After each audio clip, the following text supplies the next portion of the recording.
Welcome back to the show, everyone. James, I want to get right to it this week because I'm frustrated with this team. I know. And I have some feelings, some big You're feelings. such a pessimist, and we'll go over that. I don't know. I left this, I usually make our show notes like detailed, and there's the breaks and all sorts of, we're not going to do that. The ad break might be very abrupt. I'll do my best in post to like make all that happen. Usually I try to plan it out. But I wanted to make this more of an open-ended kind of discussion about this because I think you can offer a certain perspective on that, Okay. on what we're gonna discuss. So I wanted to leave it open-ended. We'll see what we actually get through. We'll try to keep this one within an hour, I think, for both of our sanity. I think we've had a long week so far. So I want to start with this, and Islanders fans, stick with me here. I'm going to start with a devil's question for James, but trust me, there's a point. That I promise. Hopefully, they're on the other side of this. You'll understand. So, James, during the Devils season so far, how many times have you seen them truly play a terrible game, whether they won or lost? Like you're like, wow, how they stick that one out, or start to finish they lose the game, and they just don't look good. How many times in the Devils season so far have you experienced that? It's honestly only been like 2 or 3. Um, Were and they they've back only to lost. backs or against like No, really good teams, or what they was the were. situation? It was the start of the season where they dropped their first 2 bad games. They've only lost 4, so there was a third loss sprinkled in there. Maybe a couple games after. Then obviously they went on that run. That streak ended after 13 games in a game where they probably could have won. There was some controversial calls. Um and then they got right back to winning. So not many. But even in those wins, had they looked largely good? Like they're playing at least two good periods. Maybe they have some letdown. They're getting goals against, right? Like there's some lapses that can't be perfect. Yeah. No, so Um, like one of the things for the Devils that has persisted throughout the season was that there's been plenty of times where Lindy Ruff has come back and said, there was at least one frame of play in this game that I did not like. But for the majority of the season, they played really well. They've had hiccups, here and there, but they've been really dominant, man. Like there's obviously nothing is perfect, but they have been very good. so I asked that question just because you are watching two teams very closely. So I think that your viewpoint on this, when we bring it to the Islanders, is very valuable. And my perspective on the season so far, having I've missed a few games here and there, um, but my perspective so far is, despite the wins, they've very rarely played a full 60-minute, honest to goodness, start to finish good game. You've seen those comeback games. They're starting slow. They're allowing a lot of goals. There's a lot of mistakes. We mentioned this for weeks and weeks. Even during the win streaks, when we've had shows, I've mentioned slow starts, a lot of mistakes.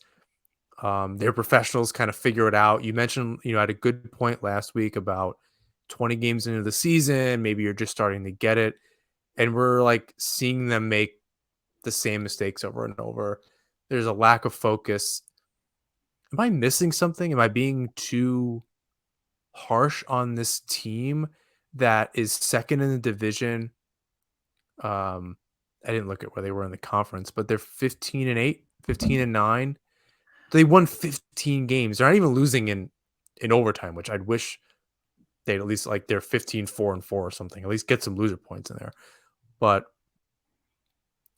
we should be. I feel like I should be much happier having watched as many games as I have and where they are in the standings. But I watch these games and I'm like, I'm pissed off at this team outside of 10 minutes a game where they come back or whatever. What's going on here? What am I missing something? What's happening? I, it's tough to like because last week we were pretty pessimistic, right? Y- Yet, like I see where you're coming from. There are things that need to improve. However, we say that as they've won 4 of their last 5, which was a pretty good response to losing in an uninspired fashion to, the Dallas Stars a couple weekends ago. So it's hard for me to sit here and say, this team is driving me crazy because there's also that factor of they're finding ways. And now, there's another perspective to look at this as well. And I look at the other team in the metro and in the tri-state area, even at the New York Rangers, and I say to myself, look at how well they did last year versus how they're doing right now, and there are definite parallels, right? The Rangers were not good defensively last year. They're still not good defensively this year. Igor Shesterkin just played out of his mind. Um, and the Islanders are doing the same thing right now. Ilya Sorokin is playing out of this world goaltending in net right now. The defense has, like we said last week, sacrificed more than ever in the last 5 seasons because they're trying to, accumulate more offense, which is happening. They're closer to 3 goals a game now. Maybe is it over 3 goals a game? I'm not sure. It might be closer to 3 goals at 5-on-5. That Um, must be because they're pretty high. They're top 10 scoring yeah, so I in the think you're right. league. I think you're right. Um, so that which is something that we couldn't say last year, right? They were scoring 2.79 goals per game in 2021-22. In 22-23, now they're top 10 and scoring over 3 goals a game, which is fantastic. You want to see that. However, you're right. There are, plenty of stretches where you want to bang your head against the wall. But at the same time, they have the goaltending, and that's what I wonder, right? Is this what we have to get used to? Um, you know, if the key thing here in health persists for the Islanders in net, because they know they have, in my opinion, the best goaltending situation in the NHL, and they can sacrifice. They can just do that because they know Ilya Sorokin is going to bail them out. So do you continue to make those sacrifices to continue scoring over 3 goals a game? Because, at one end of the ice, you might cheat a little bit, but guess what? Sorokin made that save, and now you're cherry picking a little bit and have the open ice to go make a play 2-on-1 with Brock Nelson. You know that he's going to score. We can do that. So I don't it's hard. It's hard to be frustrated when they've just won 4 of their last 5. Now, do you want to see them lose to the Philadelphia Flyers the way they did? No. But the other thing I think about with the Flyers and a team like the Flyers, right? If they lost that way against, let's say, uh, Chicago, yeah, I'd probably be a little bit more worried. But the Flyers have John Tortorella behind the bench. They are going to grind out 60 minutes. I think winning 4 of their last 5 and at least winning one in that weird home and home situation is less alarming. There are still some things that need to obviously be ironed out here, but I'm not as pessimistic on this team, you know, as maybe you might be right now, just because again, there are those things that are frustrating, but if health persists with Ilya Sorokin, he's going to, you know, he's going to bail them out. I think that's I think I can see that. I'm looking beyond the wins. I'm looking when I'm watching this team win hockey games and they come back and all of that. I go, that was a shitty game. They didn't play well. Like I'm watching them like, yes, they're able to kind of get some scoring and they're able, and put it together. And I think that's great. In between all of that though, it's not just the defense jumping into the play. I want to make sure I want to point that out in particular. That's not the problem. It's poor decision making at both blue lines continually. And I even screenshotted. I was going to mention it later. I didn't know where I was going to put it in, but I tweeted out those two pictures of Anthony Baviglia in the back check on the shorthanded goal that the Flyers scored on Monday night, right? Monday night, Tuesday, whatever that was, Tuesday. earlier this week, Tuesday night. We usually do this on Tuesday, so I'm all screwed up. So I did the two screenshots, and I'm watching them go back, and it was a little bit of an odd man rush, but everyone had a guy. Wallstrom had a guy, Pulak had a guy, Baviglia had a guy. Wallstrom wasn't able to kind of wrap up the stick, and there was able to be the pass was able to come to the center. I don't know who that player was that he was with. I don't know if they got a tip on that, whatever the case was. The puck's just lying there. Baviglia has Sanheim the entire way back. He's skating stride for stride with them. His stick's available. Sanheim doesn't have particularly good body position. Baviglia just turns away. The rebound is, the shot's taken. I was trying to put this in terms of like a hockey coach and like what my coach would have said to me if we had like an iPad or something on the bench. He's like, you just did a bus turn. You just did a flyby on that play. You just turned away. It's kind of like the opposite of when you're going in the offensive zone and there's a shot to the net and you don't stop at the side of the net or in front of the net after that shot's done and you kind of just like curl away instead of looking for the rebound. He like did the defensive zone version of that. There's a shot on net. He should be sticking with this player. It's a 3-on-3. Pulak's trying to block the pass. It does get slowed up or it does make its way to the net. There's the puck's there, and Baviglia just turns away. That's bullshit. And that's the type of stuff that's happening every single game. That's not anything like, oh, well, it's the defense jumping into play or they're sacrificing. Yeah, they had a little bit of an odd man rush, 3-on-3 the other way, shorthanded. That's really not a big deal. They should have been able to handle that. The Sorokin doesn't need to bail them out of it because it was a nothing play. It was an absolute nothing play. That's the stuff I'm talking about. Why the puck was even turned over to begin with. How did that even happen? It just, I think I brought this up. I definitely wrote about it a few weeks ago at the Hockey Writers. The high risk, high reward. Dobson even mentioned that. There was one of the plays where he knocks it out of midair. It would have been a breakaway the other way. They were on the power play. It would have been, I believe the player just got out of the box. He knocks the puck down at the blue line. I think they go on to score on that play.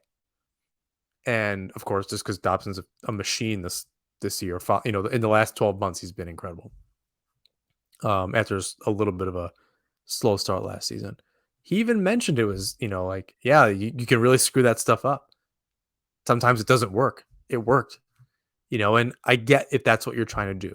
It wouldn't have been mad if it was like how Scott Mayfield's been, if it was really sacrificing that. Scott Mayfield sneaking down low.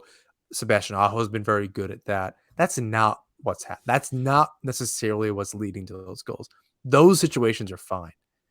It's the bad turnovers. It's not focusing and picking up a man in your own zone. And I want to bring it back to you, but maybe I'll rephrase this question. As I was doing the notes, I even thought of another way to look at this too. Am I just too used to still how Trotz structured this team and how militant they were in certain things, and now I'm seeing them act a little loosey-goosey? And maybe it's an overcorrection, but Yeah. is it much more of a shock to my system when I'm watching these games that they are this way because of the way that we were used to seeing them? And I do want to make an extra note before you answer. This isn't to say that under the Trot system they were perfect the entire time. We watched them go through stretches even during their quote good seasons where they were really bad. Like Yeah. really bad. And I don't think I was saying then what I'm saying now either. They were bad, they were losing games. Now they're bad, they're winning games. That leads me to a sustainability question, which is a different thing. But I'll let you answer. Is this Yeah. overcorrection a little bit of shock to my system or other fans that are watching? It might be just because we're not used to it, right? And you know what too? You might have a little bit of the Doug Wade hangover, right? It was so bad with Doug Wade. All offense, zero defense. And That was you're so long ago. Can we just stop and think about that? How well, long ago well, that was at this point? it I'm just was. saying in general, like just from a fan perspective of like Yes. whatever that Yes. was, 17, 18, 17, 18. right? Yep. Right. Can Like you that's a believe it? million It years doesn't ago. feel that long ago, but it also feels very long ago. They But were in that Brooklyn. might be a little bit of the Doug That's Wade nuts. hangover, right? It is nuts. But you stay with me here, right? He was only 2 coaches ago. That's kind of crazy. He was only 2 coaches ago. And you went from this all offense, no defense to this all defense, no offense to now Lane Lambert, who's trying to find that middle ground. And he's done a pretty decent job so far of doing that. And you know what? I'm not giving him enough credit. I think he's done a good job so far because, again, the Islanders are scoring over 3 goals a game. They're not giving up, the almost under 2 goals a game that they used to. But They're at 239. I think that's important. And I do want to point out Varlamov's numbers. He's bounced back. which He's was five one of and your three, points that, 916. Oh, the key yeah, to this season was that he needed to be look, they're doing you know, 2-1. Sorokin's playing 2, Varlamov's getting 1. There's a bunch of which is fine. back-to-backs this month.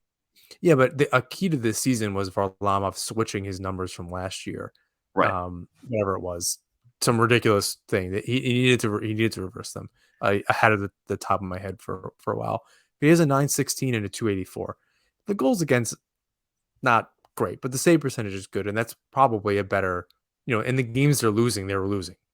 In some of these games, that 5 goals against, is probably not, or 4, or whatever it was, probably not helping his numbers. Um, he's been in net. Both goalies have been in net for some stinkers, but either way, um, he's played better. And I think you're right. Lambert has unlocked something. Um, do they need more structure though? Like something? Like is there It's not a middle ground, but like a little bit back towards what it was? Because they seem just unfocused. it's so I'm looking at the top of the league, right? The standings right now. Boston, I don't understand how we all picked them to regress this year. I guess I do understand. We saw the injuries and we said they're in trouble. They're the best team in hockey right now. They play an incredibly good structure under Jim Montgomery. They're getting incredibly good goaltending, though. They have an excellent blue line, which I would argue is better than the Island. Well, not argue. I think it is better than the Islanders' blue line. And they have, that perfection line is back together. They have David Krejci's back in the mix. Some of their youth, like Jake DeBrusk, is thriving under new coach. So they have a little bit of everything, right? They have Pasternak who could score you 30 goals. I'm sorry, 40 goals, maybe even 50 if he keeps it up at this rate. They have Patrice Bergeron, who's the perfect player. Let's just be real and call him the perfect player. They have Brad Marchand. They have the structure the Islanders needed last year with Barry Trotz with the star power, right? That's, I think, the crux of it. Then you look at everybody after that, right? You have New Jersey, very fast run and gun style. Vegas, fast run and gun style. Toronto, fast run and gun style. Started watching a little bit of Seattle, which, by the way, did you see that 9-8 game the other night or last night? Yeah, Very with LA, fast, crazy, very fast run gun style. Dallas is a Boston light, in my opinion. Some resurgences from Jamie Benn, Tyler Sagan, plus they have Jason Robertson, who might be the most underrated player in the NHL right now because he's neck and neck with Connor McDavid for scoring. Um, so they're Boston Light in my opinion, and then you have the Islanders, seventh. And then after that, you look at Winnipeg, very fast run and gun. Carolina, fast run and gun. Los Angeles, run and gun. Tampa, running. You see my point here. The NHL is evolving to this faster, more offensive game with a little bit less structure defensively. The Bruins perfected it only because they have the star power to do so. The Stars are doing really well with it too, but the Islanders are neck and neck with them. I think that there is a middle ground being met, which is kudos to, or I should say, in different terms, which is a testament to Lane Lambert's system and how he's kind of tried to find this middle ground. But I don't. I understand the hesitation to believe that this can persist in a sense that they'll make it to March, still be in the playoff picture, make that trade that's necessary for them if they do. I understand the hesitancy to believe that this is going to continue to work, but most of the teams are playing this way, right? That was one of the things that sold, Matthew Barzal on a coaching change. He said it himself. Look at the Colorados of this league. They're playing this style of game. We need to play But are that game they too. but are they making the mistakes that the Islanders are? I am trying to watch more games so that maybe I'm not as I critical. I think think I'm just watching elementary mistakes. This isn't, when I used to well, I think coach. I think they are. I think they are. Look at the 9-8 game between Seattle and LA, both who are within the top 10 of the NHL right now. Yeah, You think there both were of no those mistakes in teams that? are. I mean, They were making yeah, I plenty of don't know that I mistakes would in a 9-8 consider. game. I think if it was a Vegas Boston game or Colorado Dallas or something where it was, definitely some higher caliber teams, I'd put a little more weight on that. Seattle and LA doesn't have goaltending. That does not surprise me that they got lit up. Um, Seattle has, like they finally got some scoring. They're nothing to write home about on the back end, even Well, even they're and they're including the goaltending. Like they're starting to look I don't better. know Like that that's the best example. Martin Jones is having an excellent comeback season. Like an excellent. I don't know if you've seen his numbers. He's having a great year. Um, I Jonathan Quick isn't understand. playing terribly. My point is that you know I look at these teams and I see the styles that they play. Very few. It's Boston, it's Dallas who are playing these structures that you're looking for. It's the Islanders who have lifted the foot off of the brake a little bit, but not completely. And then everybody else isn't really playing like that. Like it's just a different game now, and I think that's a not that I agree with it, but I think that's the reason why you know many thought at the end of last season the game is passing Trotz a little bit because his system isn't working anymore. Now, there's a whole nother argument for that, right? Again, not saying that that's what I believe, but there's a whole nother argument for that as to whether that was his fault or the schedule and the injuries and the COVID, blah, blah, blah. But that was what some were saying. I mean, enough. It's true enough that Lamorello saw something, or whatever that conversation was between the two. Yeah. Trotz is no longer the Now, coach for whatever reason. Even if he now, just was a third of it, it was COVID, the schedule, and Trotz. Um, Lamorello controlled the thing he could control, and yeah, said this team needs, before I start ripping the roster apart because we need more offense. Let me change how the coach is looking at it and deploying players. I think, yeah. and I wish I had said that at the time because that's pretty damn good analysis of it. But if I do say so myself, but I think if that was the perspective, if Lamorello had kind of come out and said, I want to squeeze more out of this existing roster before I start ripping it apart. I think that's fine. Who's going to argue with that, right? And then fast forward to now, more than a quarter way through the season. Teams by December 1st that are in a playoff position, I think there's like a 70 something percent. I want to dare I say 75% chance that they make the playoffs.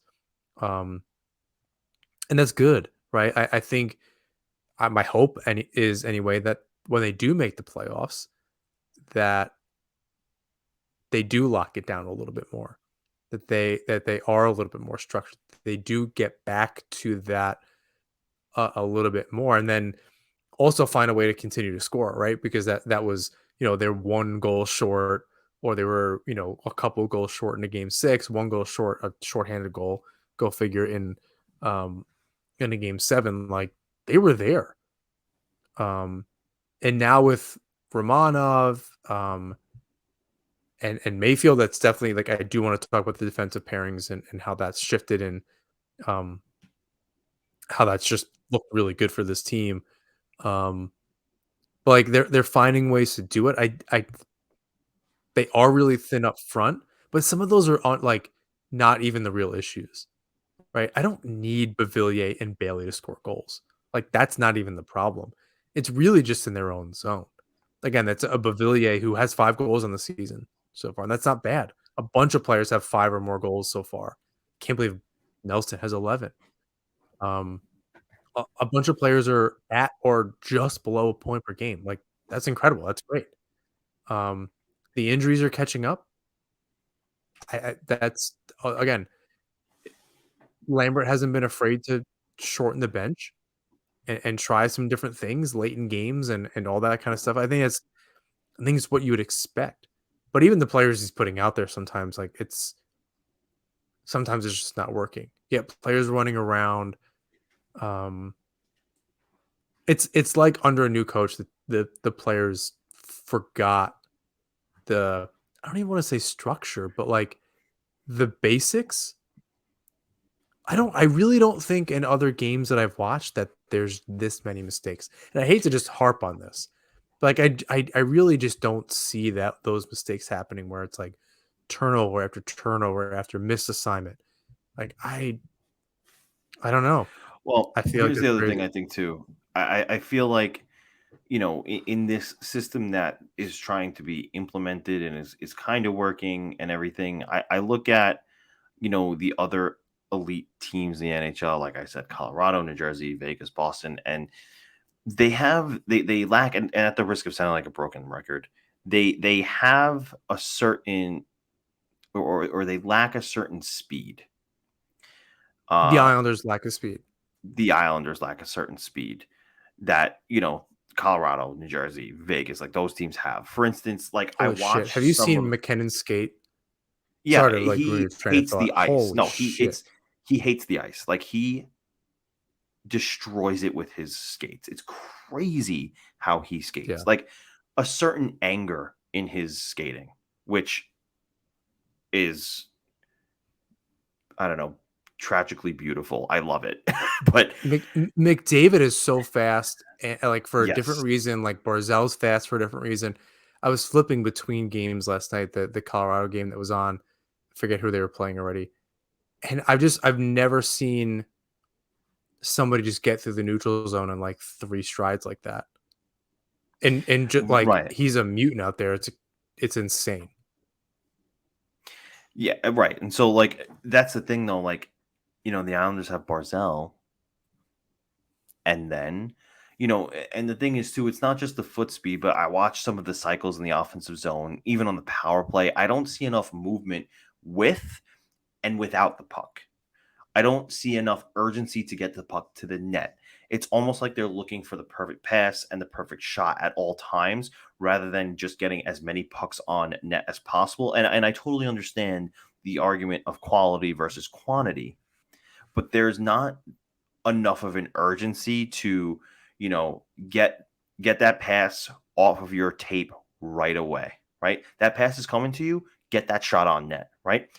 Oh, Make 100%. I That make urgency, energy, and um yes, 100%. I you got you have couldn't they agree have more. to think quicker on their feet, where they're passing, make a few passes and then get a shot off, right? Instead of doing the thing that they do so often that frustrates me is they'll carry the puck into the zone, they'll set up to cycle, and then Matthew Barzal will skate along the wall with the puck for 15 seconds, look for the perfect pass, and lose possession of the puck, and it's going the other way. Oh my They god, I said that last week. It's just it's so so how to talk about a player as good as Barzell and go like, dude, like it's not just him. It's am I Brock expecting too Nelson. much? Yes, it's I 100. That's a really good point. They're dusting the puck off to the point where it's losing whiff, like it's just going into Right. nothing on the ice, So they're and missing that yeah, killer 100%. instinct to they're missing that killer instinct to cycle the puck at a fast pace in the offensive zone. They're still scoring goals, right? I think a lot of the goals they're scoring, and I want to do the research on this. I'm going to look into it. They're not scoring. I'm sorry, they're scoring a lot of goals off the rush. Um, but in terms of setting up in the offensive zone and cycling the puck and moving defenders out of position and creating those shooting lanes, they're not doing that a ton. And a lot of the goals are coming from defensemen, which is nice to see. Dobson has a really good knack for getting pucks on net and through lanes. You're starting to see that with a couple of the other defensemen as well now. But again, just it's that setting up in the offensive zone. Like I don't the way I see it happen with even the Buffalo Sabres. I saw it happen with just a couple nights ago where Tage Thompson had the puck on the wall, passed it to the point. I think it was Dahlin passed it over to whoever was on the right wall, and then from the right wall they tried to make that cross ice pass to Thompson back on the left wall because they were able to by moving the puck around so much in quick that it moved defenders out of position. Tage Thompson found himself available on the left wall for a one timer and they scored. That doesn't happen for the Islanders, right? And They're too predictable too. I think that's right, what's happening as well. So like they're not only is the speed unless it's perfect. And last night they fouled the puck and it looked like remember the band Him, little like weird yeah, anagram heart thing. It looked like that. The way that they moving the puck around, it was like a perfect little square with an X through it. Like they had just moved it in such a way. And if it doesn't work like that, it's either blocked or turned over. But they're like waiting to be able to do that before they even shoot the puck. So they're not there's definitely not enough urgency. I love that. They're not doing it with enough speed. So not foot speed, not McKinnon Barzell foot speed, but right, literally moving the puck around. correct, Um and they're just much too predictable. So I think those are three things, and it would lead to less turnovers, right? I think doing it too quickly, you can definitely screw it up. But like that's the puck going into the wall. They're talking about like the power play, but even like worst case scenario, you're putting it behind the net, the opposing team's net. Like I think you're 100% right. I think that's a huge part of their offensive zone woes. yeah, Anyway, and again, I say this with the caveat of sounding like a broken record at that risk, but you know, part of the reason why I think that is, and look, credit to Lamorello for not making a bad trade this summer, and just doing something for the sake of doing something and sticking with his team who he thought could, you know, still compete. They're proving that they can. There are still mistakes, but again, Barzell and you could argue Nelson are the only quote unquote stars. Now, I still don't. I love Brock Nelson. He's an excellent goal scorer. He's an elite goal scorer. I don't know that he's an elite player. You look at again Boston. They have like 17 elite players. They have Marchand. They have Bergeron. They have a whole line. The Devils: Jack Hughes, Nico Hischier, Jesper Bratt. The Vegas Golden Knights: Jack Eichel, Mark Stone, Alex Petrangelo. Toronto. We know who they are. Seattle. Um, not a good enough example yet, in my opinion, with superstars. But Dallas, Jason Robertson, Rupe Hintz, Jamie Benn is getting back to his elite status. Tyler Sagan, like Miro Heiskanen, these teams that are doing so well at the top of the league are also doing this well because they have the star power who have these high IQs to make these fast plays, these fast interactions happen. And this was something we said last week was Barzell has it. But when he's not equipped with the right line mates, he's in the offensive zone by himself with no one to pass the puck to. If he Or was he's now overthinking. I think or that's he's a big part of overthinking, it. but I think he's That's how he turns it overthinking over. well, but I think he's overthinking because he's overcompensating, because he's not compensated enough himself, right? Oh, He's I not being agree with that. It's like provided. Tavares used to do. This is why, and I get this, the sample is very small, but this is why when he played on the right wing of Brock Nelson and Anders Lee, it was perfect. I think Nelson has the ability to think on that level. Lee is a perfect complementary player, I think, to that trio. If they were able to either figure out one, how to get a winger for Barzell, or two, how to get Barzell on that wing and fill that center position that he'd be leaving, I think they'd be much more well off. And that's all this team needs. Like I get it. I tweeted out the other day, what Marek and Friedman were talking about and possibly acquiring a defender. I don't know what that thought process is because look at how well, and we'll talk about this, Sebastian Aho is playing. The defense is it's That's the pretty wrong deep. move. It's not the move. It hasn't been the It's move for a definitely not the move. while. They got No, I mean Romanov. it's just He's doing fine. again, it It's mostly invisible in a good way. He's throwing some big hits and whatever, but yeah, he's not. He's just kind of like him and Mayfield. We're gonna talk about the pairings later. Are just like good enough and yeah. not having a million goals scored against them, like any third pairing is supposed to do. It's fine. Like they're fine, and that's really good enough. I do. I want us to step away for 1 second and take a quick break, and then I do want to talk about the offense. With injuries adding up and different things, where do we go from here? Maybe some trade talk, just because that usually is how that goes. And it's where I think you're pointing. So we're gonna step away really quickly, and we'll be right back. Hockey fans, light the lamp this winter with DraftKings Sportsbook, an official sports betting partner of the NHL. New customers can bet just $5 pre-game moneyline on any NHL team to win their game and get $150 in free bets if they do. If that wasn't enough excitement for you, you can turn smaller bets into bigger ones with same-game parlays. Combine multiple bets like which team will win, how many goals will be scored, and more for your shot at an even bigger payout. Download the DraftKings Sportsbook app now, use promo code THPN, bet $5 on any NHL team to win their game, and get $150 in free bets if they do. Only at DraftKings Sportsbook with code THPN. Minimum age and eligibility restrictions apply. See show notes for details. So the injury bug hit the Islanders. Josh Yes. Bailey out right after warmups against the Flyers earlier this week. Kyle Palmieri's already out, and then Cal Clutterbuck goes down during the game. Johnson is very clearly not an everyday player. And I think upon, and you and I are texting before the game, before we knew about Bailey being a late injured scratch and not a healthy scratch, that this was not the move by Lambert. At least that's what I was saying. Regardless of the fighting and the this and that, like, if they're going to lose the game, I don't really care if you won the game in the first 10 seconds, literally the first 10 seconds of the game.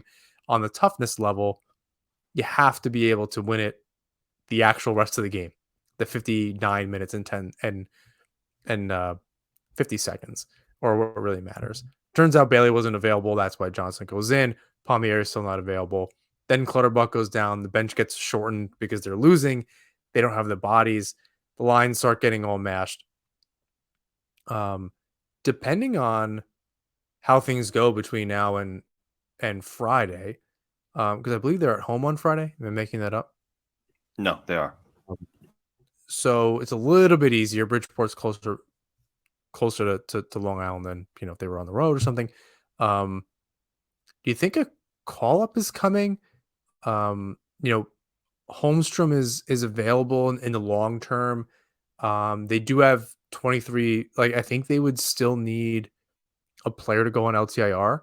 they could, if Palmieri doesn't come back, they could retroactively do that and open up a roster spot. Holmstrom is available. He's only played 4 games, but he's waivers exempt. Do you think there's a possibility? Like, who knows what Clutterbuck's injury is? I would hate to see Johnston in the lineup.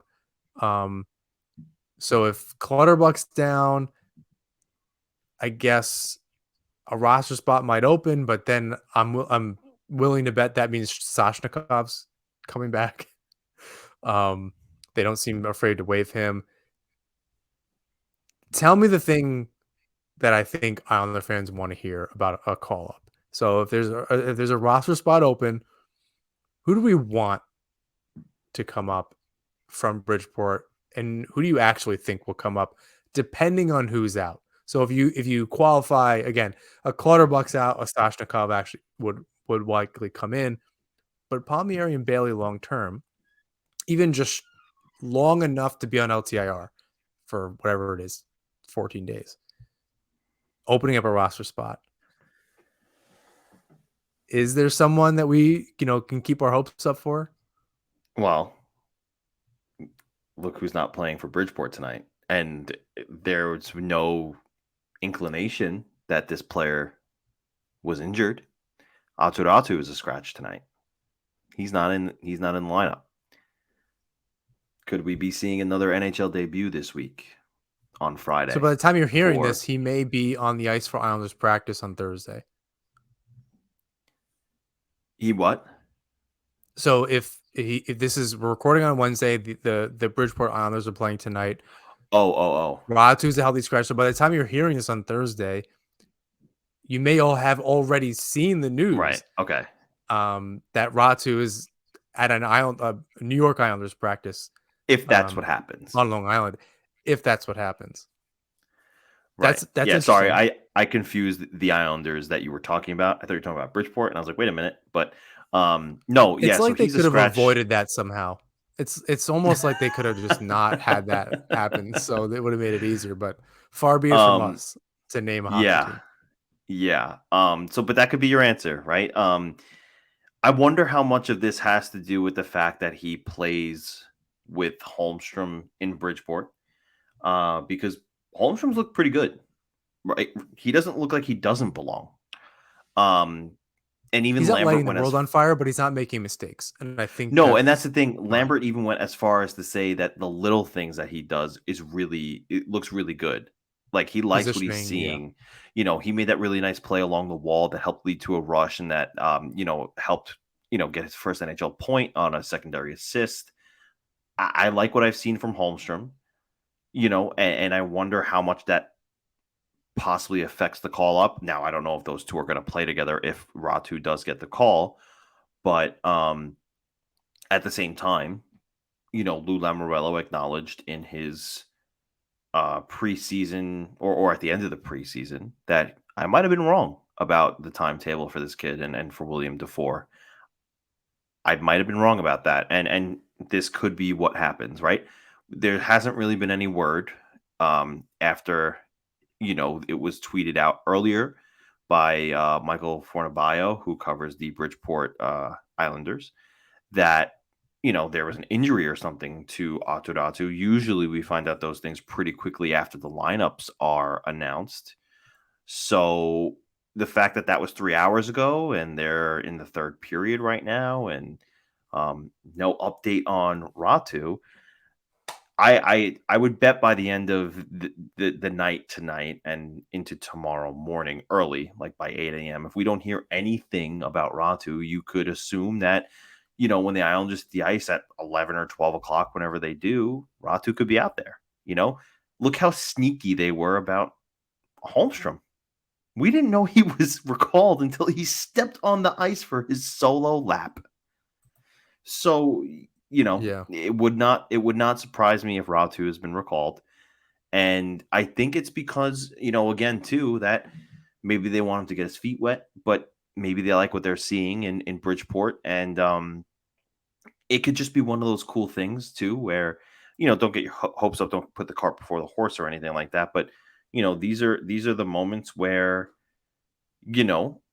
sometimes these young players just burst onto the scene. Maybe this is a little bit of an injection that they might need to play a bit of a faster pace and do those things that we were talking about earlier. So, I think that's I don't think that was going to be someone like Wallstrom.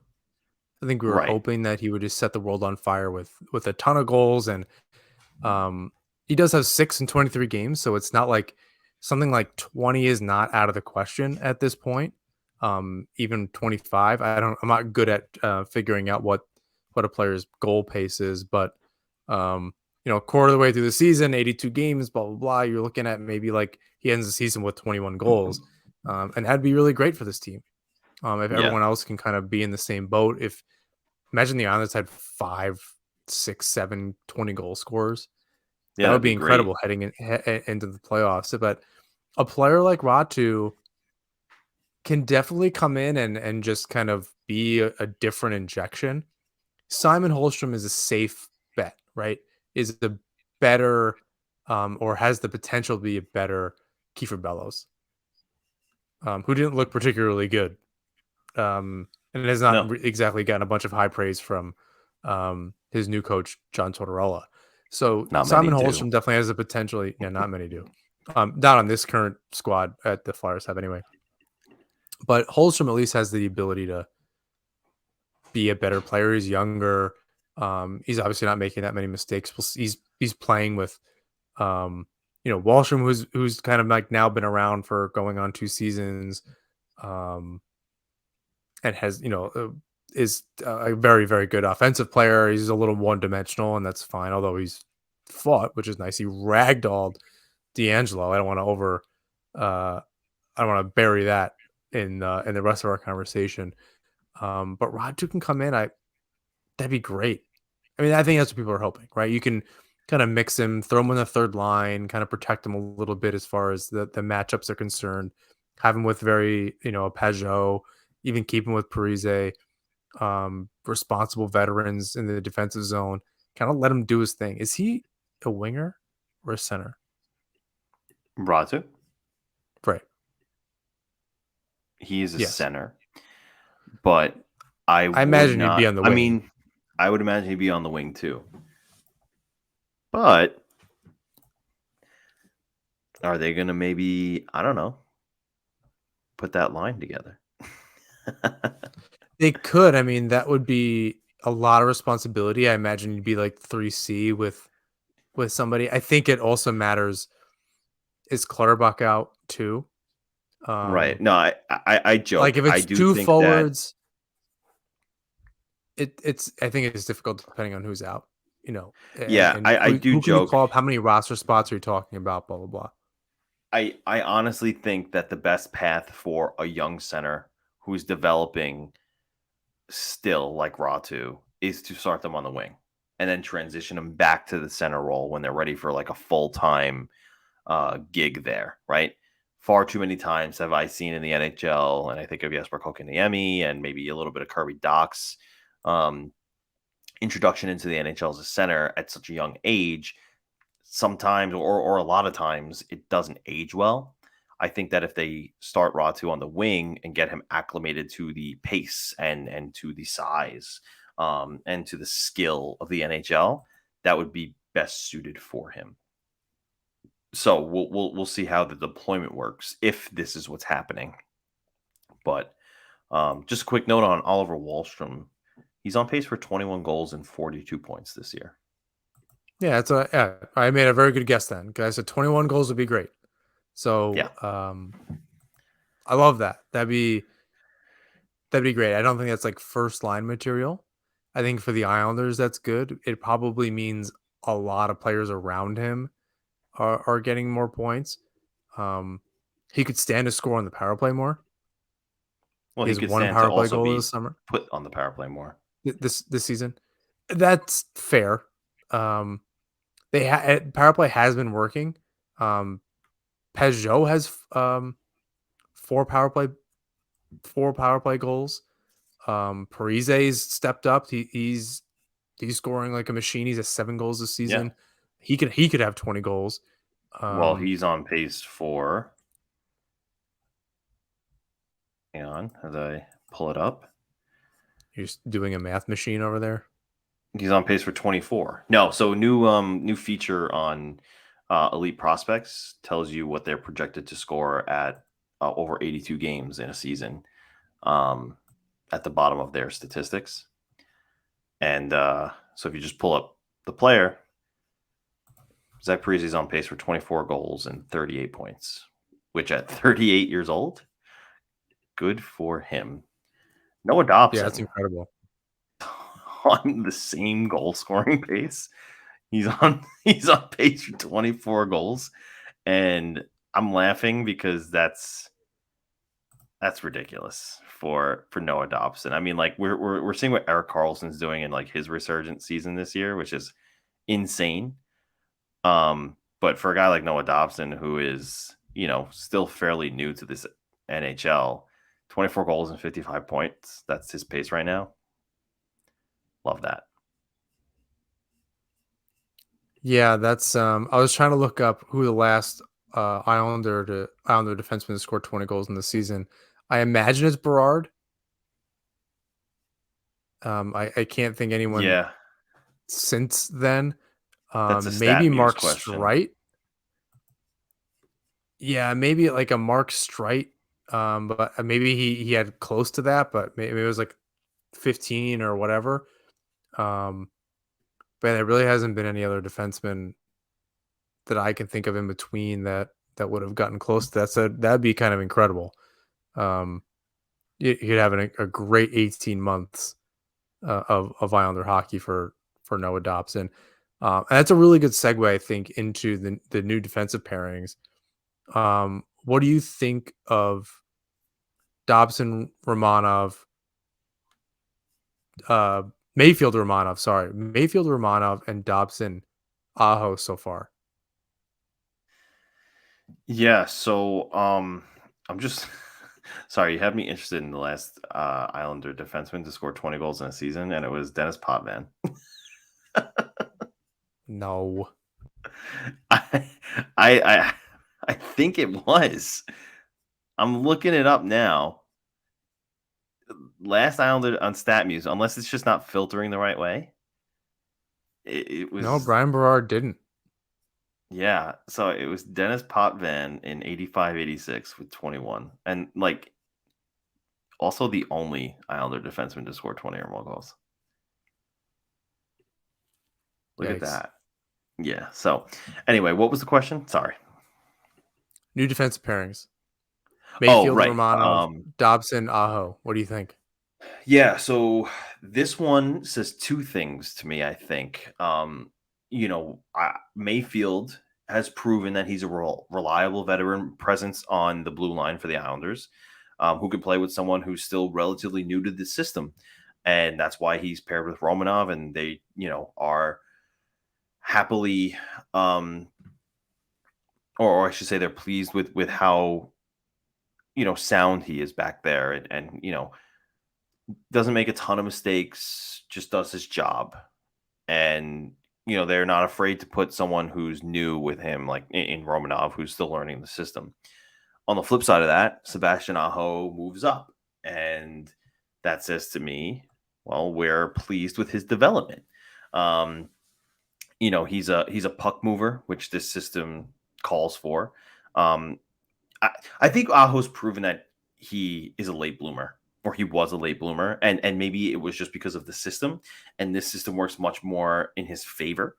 But like I said, he's a puck mover, and this system calls for that right now, and it's a perfect fit for him. And he's getting the chance to play with Dobson, which says a lot about him, and a lot about how Lambert feels about him. Like, he can really move. One of the few on the Islanders who can really, really move with that foot speed. And you know, I wonder if this whole time, if it was just a systems thing, right? If that hardcore defensive system just wasn't for his play style. And I, that leads me to wonder, and I'm having a Jeff Marek moment here, but that just leads me to wonder how many great players we might have missed out on just because they were not put in the right situation at the right time. I think there's something there. Yeah. I think that's always a possibility. Um, I do like the pairings. I think Aho playing with somebody more offensive in Dobson is working. I think he's able to see and learn from that. I think there was great Kerr's article. I think we spoke about this about how Aho is learning when to jump into plays and when to have those moments, and he's been much better. Um, I don't know if you were able to watch the game last night, but Aho has some wheels. He got back on a particular play. I can't remember if it was on the power play or end of a power play or something, but he beat out 3 flyers from across the ice.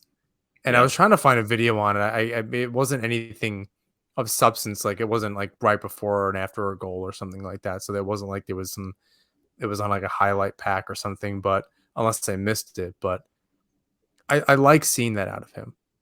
I like seeing that speed. I think the two of them work really well, and I think the two big bodies in Mayfield and Romanov are working.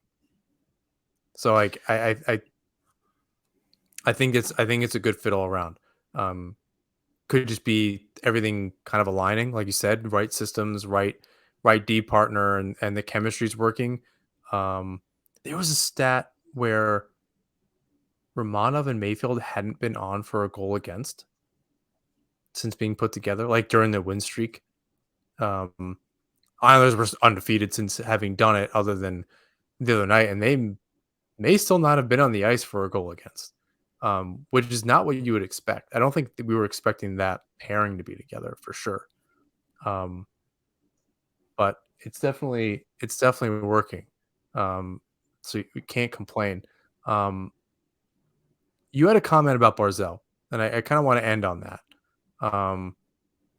Barzell breaks the goal drought in November. He gets Yeah. 2 in one game in the loss to Dallas. That was some time ago. We covered that. Continues racking up the assists. Is it fair to still want more from him? We've kind of been a little hard on him this episode, and I was a little hard on him last week too. But is there, you know, can we expect more from him? Well, I think there is more from him, and I don't think that it's for a lack of trying. And I want to make this point. Last week we were pessimistic on him, and thanks to Kevin Kurz, who always provides great content, my eyes were open a little bit wider, and we can dive into it right here. Someone had submitted a question to him about whether or not Matthew Barzell or a bet on Matthew Barzell to score 20 goals this season was still a good bet. And as I try to find it here, yeah, and so he makes some really good points. According to Money Puck, Barzell had 5.8 expected goals through the first 20 games, which is more than the 2 that he actually scored. In a full season, that projects him at 23 or 24 goals over the year. If he matches that projected pace over the final 62 games, that's about 17 and a half more goals than what he has now with his 2. So you're at about 19 and a half goals, which puts him right near the 20 mark. Headed into Tuesday of this week, there were 120 forwards with at least 40 shots on goal. Barzell's 3.9 shots, 3.9 shooting percentage placed him 116th out of that group. It suggests that he's been a victim of bad luck because he's taking plenty of shots. Like he's shooting, I think, over 3 pucks a game. So that's a lot for him. And, he's not going to be Ovechkin who shoots, 7 or 8, or, Kachuk who shoots, 8, or McKinnon who shoots 8 a game. But 3 is more than what he, averaged per game ever. He's largely been a 2-shot, 1.5 shot guy a game. He's a distributor at heart, but he was, again, that expected goals through the first quarter mark was 5.8 goals. Obviously, he only got the 2, but it suggested that he was just a victim of bad luck, and he hasn't really changed or shied away from that game. He's still playing that style of game. Look, he's second in the league in assists right now. That's a big deal. It's a bigger deal than I think we've made it out to be, right? The only guy who's better than him is Nikita friggin' Kucherov. So that's important. That says to me he's elevating other players around him, right? whether it Yeah, be but I Dobson, think who's I, I I think the goal scoring thing is important though. The good players, even if they rack up the assists, even the Joe Thorntons no, of the you're world, right, are still but scoring 20 to 30 goals a season on their own. no, you're right. But what I'm saying is that I think he's just been more unlucky than he has been effective. There's been a couple posts. There's been, obviously some shots he's passed up on. Um, He's missed you the know, net. we'll right. He's missed the net. We'll analyze those into oblivion. But the fact of the matter is that he still had 5.8 expected through the first quarter mark, which brings him to about 20 on the year. Um, and if he keeps that pace of the 5.8 expected, he'll finish through the 62 remaining, or now I think it's 61 remaining, with about 17 and a half goals, which will put him near the 20 goal mark. If he finishes this year with 20 goals and, let's say for argument's sake, 80 assists, are you upset? No, that's where I expect him to be. So, and I think that's very possible. I And don't know and about I think 80 that assists. That's kind of crazy. But I think just because it's been so long since an Islanders been even sniffed 100 points, um, forget about 50 assists or something like that. I think it's been a really long time. Um, that would be amazing. I mean, for him to just kind of beat that 85 point mark and maybe hit in the 90s would be great. Um, but yeah, 80 he's on assists and 20 goals he's on is pace amazing. for he's on pace for 7 goals and 82 assists. I think that goal scoring, I think the goals are gonna uptick, and I don't know, maybe that means that the assists start creeping down a little bit more. But he's on pace for 1 assist per game. Yeah, and that's I mean, if the Islanders can find help somewhere, if they do actually make a trade or they call somebody up and it blows up in a good way, yeah, I mean, I guess that works. I think you still want more out of them, but if they're winning hockey games at the end of the day, that's fine. It You'll hasn't get always more felt good, but you'll get more out of him when you equip him with the necessary parts. oh, I don't disagree with that. I think when they were on a little bit of a losing streak earlier this season, I had mentioned that help isn't coming, right? We have to operate um, as a fan base, as whatever we are for the Islanders, like podcast or writer people. Help isn't coming. We're not like we can't bank on a trade. I don't frankly I don't really care who says it. Love 32 thoughts and Jeff and all like oh that's great. Elliot's obviously very good at his job. It's just not worth trying to speculate on that. I don't care if it's for Chikrin or Timo Meyer or Mo Horvat or whatever. I'm trying to operate that it's just not happening. So I'm trying to look for more out of what's already there. Yeah, the easy answer is that they make a trade. I think it's just easier to say that than um, it is to actually get it done. Um, Right. so it's a little bit of wait and see. I have more hope in that somebody can come up from Bridgeport and try. That Dufour or Ratu or whatever can come up and make an attempt at that. It's just not. It's just not Lamorello's way. And I hope you're right. I hope that quote that he said at camp that they were a little further along than he thought would come to fruition at some point, and maybe he gives them a shot. They're giving someone like Holstrom a shot, and he wasn't lighting it up in Bridgeport either. But he had 5 points in the season. Like it wasn't crazy when he came Yeah. up. And So one last thing too about these the one call up and the possible second one. Um and this is just me speculating here, but who's not to say that these aren't auditions for other teams to see what these kids are made of?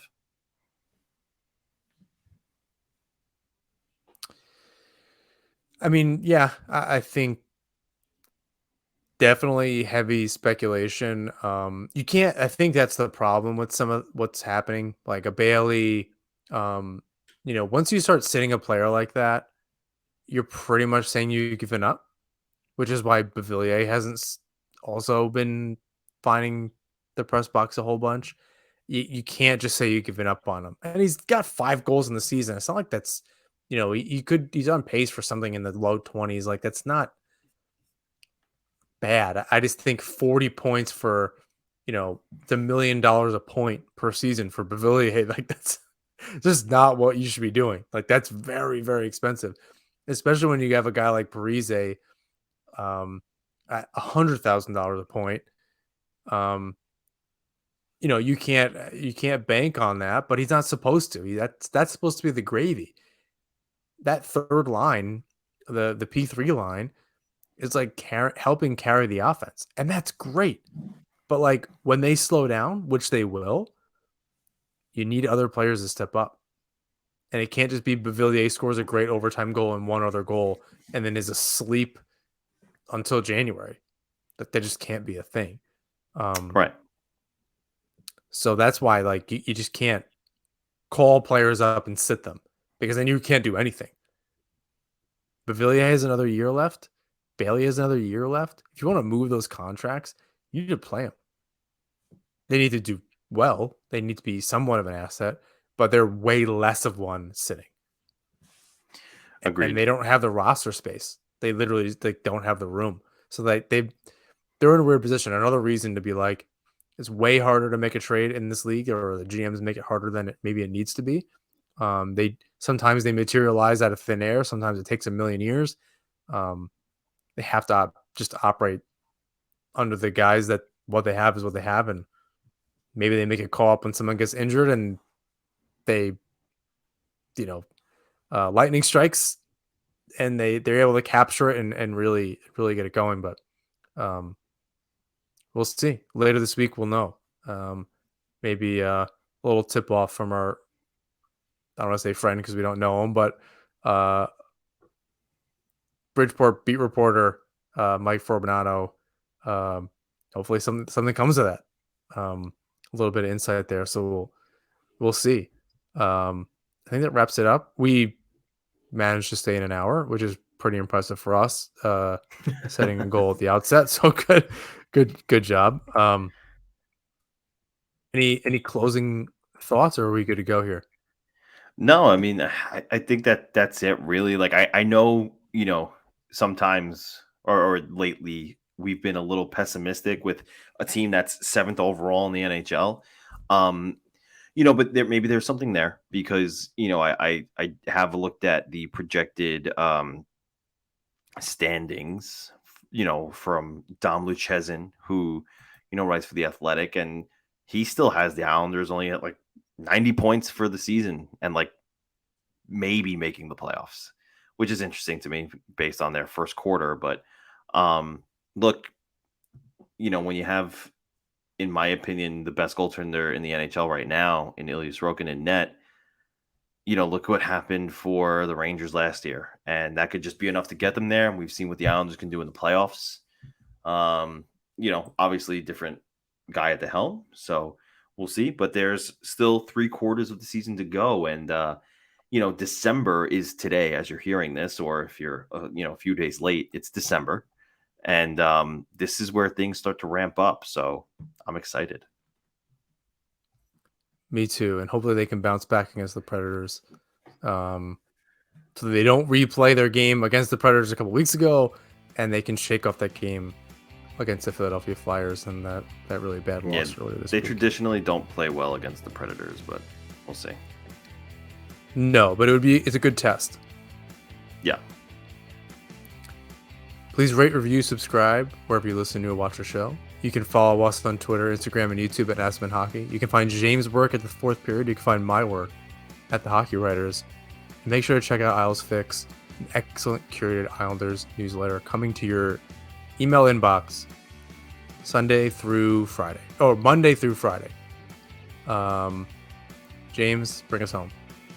Until next time, everybody, let's go Islanders.